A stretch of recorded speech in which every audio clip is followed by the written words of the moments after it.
আল্লাহকে কে সৃষ্টি করেছেন এমন প্রশ্ন বা কুমন্ত্রণা মনে আসলে কি বলতে হবে? ভাই, এরকম কোন বাজে চিন্তা যদি মনে আসে যে আমি দুনিয়াতে এইভাবে আসছি, সব আল্লাহ সৃষ্টি করছেন, তাহলে আল্লাহর কে সৃষ্টি করছেন, এরকম যদি মনে আসে, তাহলে সেক্ষেত্রে আপনি বুঝবেন আপনার ভিতরে ঈমান আছে। সাথে সাথে একটা শুকর আদায় করে, এটা খুশির খবর। মনের ভিতরে এরকম বাজে চিন্তা আসলে তখন বুঝবেন যে আপনার ভিতরে ঈমান আছে। কিভাবে বুঝবেন সেটা বলতেছি। একবার এক সাহাবী, তিনি রাসূল আকরাম সাল্লাল্লাহু আলাইহি সাল্লামকে এই কথাটা বলেছেন, ইয়া রাসূলুল্লাহ, আল্লাহ সম্পর্কে আমার মনে বাজে চিন্তা আসে। তখন নবী সাল্লাল্লাহু আলাইহি সাল্লাম বলেছেন যে যাকা নাফসুল ঈমান, এটাই তো ঈমান। ভাই, যে ঘরে সম্পদ আছে সেখানে চোর যা, যে ঘরে সম্পদ আছে সেখানে, যেটা নাস্তিক ওটার মনে এগুলো আসে না, যেটা বেঈমান ওটার মনে এগুলা। আপনি আল্লাহর প্রতি ঈমান আনছেন, দেখো যে ইবলিস ও তো বসে নাই, ও আপনার মনের ভিতরে খোঁচায়। কি করে? খোঁচায়, এই কথা ঢুকায়, ওই কথা ঢুকায়, এই কথা আপনার ফুসলায়, ওই কুমন্ত্রণা দেয়, বিভিন্ন রকমের দৃষ্টাও আপনার মনের ভিতরে করে, যাতে করে আপনি বেঈমান হয়ে যান। এগুলো যখনই মনে আসবে আপনি তখন বুঝবেন যে ও শয়তান নারে তো ধরে ফেলছি, এটা তো আমার খোঁচাইতেছে, এটা তো আমার খোঁচাইতেছে। সাথে সাথে তখন বলবেন আমানতু বিল্লাহ। কি বলবেন তখন? আমানতু বিল্লাহ। আর বাম দিক দিয়ে তিনবার থুতু ফেলবেন। মানুষটা দেখে ফেলায় না, থুতু ফেলানো মানে আবার এক গালবর্তি থুতু না, একবারে শুইর আগে যেরকম থুতু তিনবার ফেলে আমানতু বিল্লাহ পড়বেন। কারণ বাম দিক থেকে শয়তান মানুষকে এই কুমন্ত্রণাটা অ্যাটাকটা করে। বুঝতে পেরেছেন? এই জন্য হাদিসে নবী সাল্লাল্লাহু আলাইহি সাল্লাম আমাদেরকে শিক্ষা দিয়েছেন আল্লাহ সম্পর্কে বাজে চিন্তা আসলে চিন্তা করবেন। এবার আসেন মূল এই প্রশ্নের উত্তরে। আল্লাহকে কে সৃষ্টি করেছেন, এই প্রশ্ন যে করতেছে তার এই প্রশ্নটার গোড়ায় ভুল। কেমনে গোড়ায় ভুল আমি বলি। আল্লাহ কি সৃষ্টি না স্রষ্টা? সৃষ্টি যে তাকে না কে সৃষ্টি করছে এই প্রশ্ন করা যায়। যে নিজেই স্রষ্টা, তার সম্পর্কে তাকে কে সৃষ্টি করেছে এটা যদি প্রশ্ন করেন, তাহলে তিনি স্রষ্টা হলেন কই? তিনি তো সৃষ্টি হয়ে গেলেন। ঠিক না? ঠিক।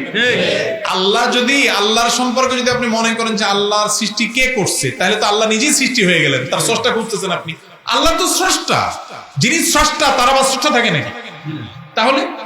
তাহলে বুঝতে হবে এটা ইবলিস চোরা আপনার মনের ভিতরে উটিস পিটিস করতেছে ঈমানটা নষ্ট করার জন্য। এটা মনে আসার সাথে সাথে আল্লাহ শুকর আদায় করবেন, আমি ঈমানদার, আমার ঘরে চোর আসছে, ইবলিস আসছে। সাথে সাথে আমানতু বিল্লাহ, আল্লাহ প্রতি আমি ঈমান আনলাম, বিশ্বাস করবেন, দেখবেন যে পালাইছে শয়তান। আল্লাহ তাআলা আমাদেরকে হেফাজত করুন। আমিন। এরপরে প্রশ্ন হলো, প্রথমে আমার জন্য দোয়া করবেন যেন আমি একজন ভালো মুসলিম হতে পারি। আমার বাড়ির বেশিরভাগ মানুষের লাইফস্টাইল প্যাটার্ন দেখে আমি যেটা বুঝলাম সেটা হচ্ছে তাদের বেশিরভাগই শেষ বয়সে যে নামাজ, দাড়ি, টুপি, সুন্নতের প্রতি যত্নবান হয়েছেন, যেটা অবশ্যই প্রশংসনীয়। তবে সেই সাথে সঠিক বয়স থেকে দ্বীন ইসলামকে সঠিকভাবে বুকে ধারণ ও পালন না করার কারণে আতর, টুপি, পাঞ্জাবির প্রতি শেষ বয়সে যত্নবান হওয়া, এদের বেশিরভাগ অংশেরই চিন্তা চেতনা বেশিরভাগ সময় দুনিয়ামুখী। ৫ ওয়াক্ত নামাজ মসজিদে জামাত করলেও এনাদের বেশিরভাগই নিজেদের স্ত্রী লোকদের পর্দার ব্যাপারে একেবারে উদাসীন। আর সেই সাথে গীবত গিরিত আছেই। ইসলামের সাথে সাংঘর্ষিক প্রচলিত ভ্রান্ত সামাজিকতা পালন ওনাদের বেশিরভাগ সব থেকে বড় সুন্নাহ। আমার ভয় হয় হয়তো সেই দলে আমার নিজের কেউ থাকতে পারেন। নামধারী এসব মুনশিদের ব্যাপারে কোরআন হাদিস ভিত্তিক আপনার মতামত নসিহত জানাবেন। তো 3 মাইল লম্বা প্রশ্ন রে ভাই, এত বড় প্রশ্ন উত্তর দিতে অনেক সময় লাগবে, কিন্তু প্রশ্নটা খুব দরকারি। বড় প্রশ্ন হলেও অনেক সুন্দর প্রশ্ন। আমরা বেশিরভাগ মানুষই হলাম নামকা ওয়াস্তে মুসলমান, নামকা ওয়াস্তে মুসলমান। আমরা হলাম মুসলমান বাই চান্স। মুসলমান কয় প্রকার ভাই? 2 প্রকার। একটা হলো মুসলমান বাই চান্স, আর একটা হলো মুসলমান বাই চয়েস। বাই চান্স মুসলমান বুঝেন?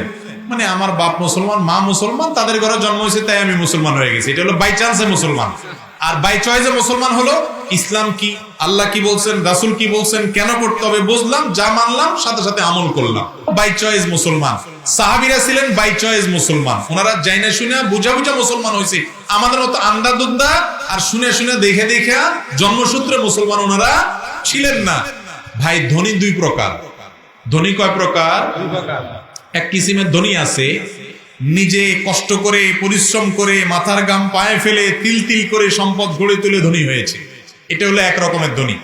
আরেক রকমের ধনী আছে যেই ধনী লোকটা মূলত বাপের সম্পদ পাইয়া ধনী হয়ে গেছে, কোনো কষ্ট করা লাগে নাই। এই দ্বিতীয় কিসিমের ধনী ধন ধরে রাখতে পারে না, আর প্রথম কিসিমের ধনী ধন ধরে রাখতে পারে। আমরা যারা মুসলমান বাই চান্স, বাপ মা মুসলমান তাই আমি মুসলমান, এই জন্য আমরা বেশি মানুষ ইসলামের কদর মর্ম আমরা বুঝি না। নামকা ওয়াস্তে মুসলমান। এই ভাই, বারবার এই লোকটা কেন আসতেছে সামনে? এটা কোন ধরনের কথা? আপনারা বারবার এগুলো এলাও করতেছেন। ক্যামেরা আছে, ক্যামেরার সামনে দিয়ে আসতেছে, বেচারা রেকর্ড করতেছে। একটা ম্যানার্স থাকতো, ভদ্রতা থাকতে হবে। এতক্ষণ ঘন ঘন যদি উঠেন সামনে ডিস্টার্ব হয়তো। জি, তো যেটা বলতেছিলাম যে রাসূল আকরাম সাল্লাল্লাহু আলাইহি ওয়াসাল্লাম আমাদেরকে যে দিন দিয়ে গেছেন সেই দিনটা পরিপূর্ণ মানতে হবে না আধা আধা মানলে চলবে? পরিপূর্ণ। জান্নাতে কি অর্ধেক যাওয়ার কোনো সিস্টেম আছে? জাল্লা শরীরের অর্ধেক তুমি জান্নাতে দিলে হবে শুধু, এরকম কোনো সিস্টেম আছে? এই জন্য আল্লাহ বলেছেন উদখুলু ফিস সিলমি, ইসলামে পরিপূর্ণভাবে দাখিল হও। যারা শুধু নামাজ কালামটা পড়েন, পর্দা করেন না, চোখের হেফাজত করেন না, তারা কখনো পরিপূর্ণ মুসলমান পারে না। পরিপূর্ণ মুসলমান হতে হবে। আল্লাহ আমাদেরকে তৌফিক দান করুন। এবং এটার জন্য তরুণদেরকে জাগ্রত হবে, যুবকদেরকে জাগতে হবে। আপনার আদর্শ মুসলমান হতে হবে। এই যে ভাবালুতে আসতেছে, 31 নাইট আছে, 2 নম্বরই আসতেছে, অন্যদের বিধর্মীদের কালচারকে নিজের গায়ে মাখবেন না। আপনি মুসলমানের সন্তান, আপনার তরুণ হিসেবে আনন্দ বিনোদন আছে শরীয়তের সীমানায় থেকে, সেটা করবেন। তাহলে ইনশাআল্লাহ আপনি নামমাত্র মুসলমান হবেন না, খাঁটি মুসলমান হতে পারবেন। আমাদের যে ভাই দোয়া করছেন, আমরা তার জন্য, তার পরিবারের জন্য দোয়া করি। যিনি প্রশ্ন করেছেন, আল্লাহ যেন আমাদের সবাইকে পরিপূর্ণ ইসলামে দাখিল হওয়ার তৌফিক দান করেন। আদা মুসলমানের কোনো মূল্য আল্লাহর কাছে নাই, সব দিক থেকে মুসলমান হইতে হবে। অনেক লোক দেখবেন দাঁড়ি টুপিয়ে মুসলমান, গায়ে গতরে মুসলমান, আর একজনের জমি ঠেলে, আছে না নেই? আরেকজনের লাউটা ধরে টান দেয়, আছে না নাই? আরেকজনের চান্স পেলে টুকুতে মারে, ক্ষতি করে, আছে না নাই? এই টাইপের মুসলমান, এই লেবাসে পোশাক মুসলমানের জন্য জান্নাত।